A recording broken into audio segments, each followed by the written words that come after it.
मूसा अलैहिस्सलाम अल्लाह से हम कलाम कहां होते थे? कोहे तूर। कोहे तूर किधर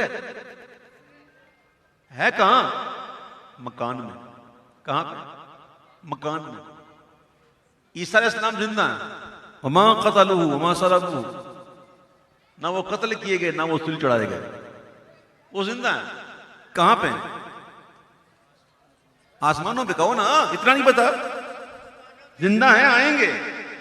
और आएंगे ना तो बस उनकी सांस से ही दज्जाल पिघलना शुरू होगा।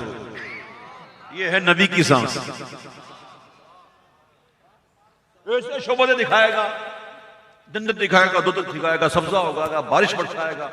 लेकिन अल्लाह का नबी आ गया ना तो सिर्फ सांस से पिघलना शुरू हो जाएगा। ये नबी की सांस है।